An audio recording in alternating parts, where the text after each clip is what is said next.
வணக்கம் அன்புறவுகளே! எல்லாரும் எப்படி இருக்கிறீங்கள்? நல்லா இருக்கிறீங்களா?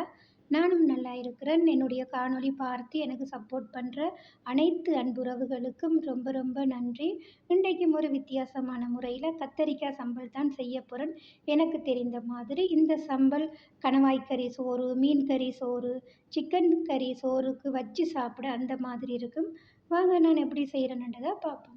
முதல்ல 2 கத்தரிக்காய் எடுத்திருக்கேன். பச்சை மிளகாய், தக்காளி, வெங்காயம், லெமன், ஒரு இது என்னது கருவேப்பிலை, இதுக்கு தேவையானது ஒரு சொட்டு தேங்காய் பால்.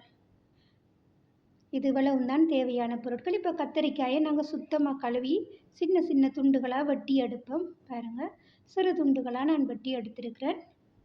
கொஞ்சம் தண்ணி கொதிக்க வச்சிருக்கிறேன்.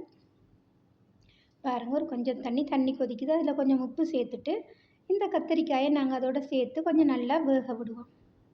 நாங்கள் இப்போ எண்ணெயில் பொரித்து இது ஒரு ஆரோக்கியமான சம்பல்.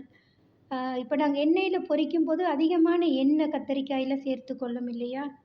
அதனால் எங்களுக்கு கொலஸ்ட்ரால் எண்ணெய் கூடுறதால எண்ணெயை எப்போதுமே நாங்கள் குறைச்சி தான் சாப்பிட வேணும். இப்போ இந்த முறையில் நாங்கள் கத்தரிக்காய் சம்பல் செய்து சாப்பிடும்போது அதில் எண்ணெய் தவிர்க்கப்படுது, உடம்புக்கும் நல்லது.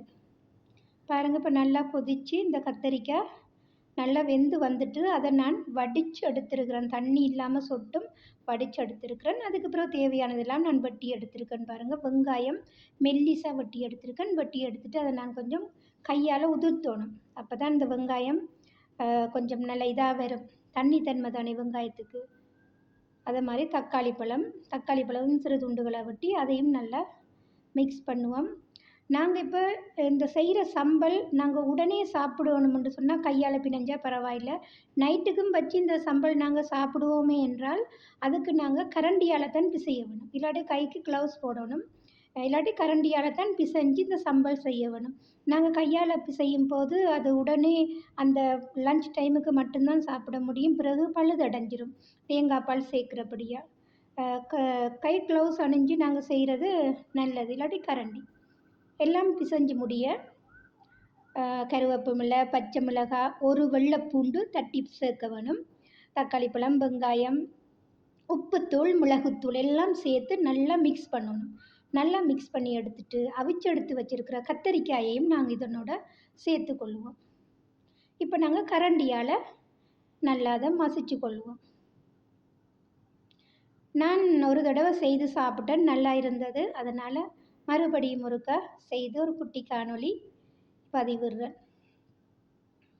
பிடிச்சிருந்தா நீங்களும் ஒரு தடவை ட்ரை பண்ணி பாருங்கள் உறவுகளே. நல்ல சிக்கன் கறியோடு வச்சு சாப்பிட்டு பாருங்கள், அந்த மாதிரி இருக்கும்.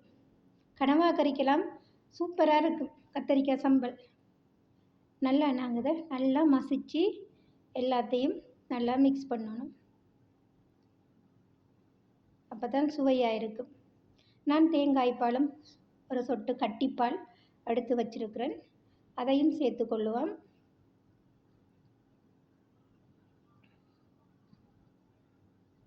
சேர்த்துட்டு லெமன் ஜூஸ், கடைசியாக ஒரு சொட்டு லெமன் ஜூஸ்.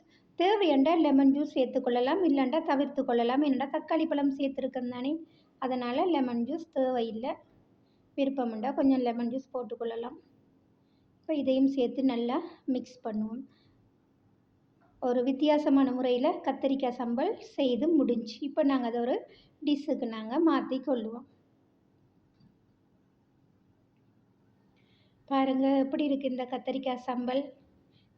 வீடியோ பிடிச்சிருந்தா சப்போர்ட் பண்ணுங்க உறவுகளே. மீண்டும் இன்னொரு காணொளியோடு உங்கள் பானு. நன்றி உறவுகளே.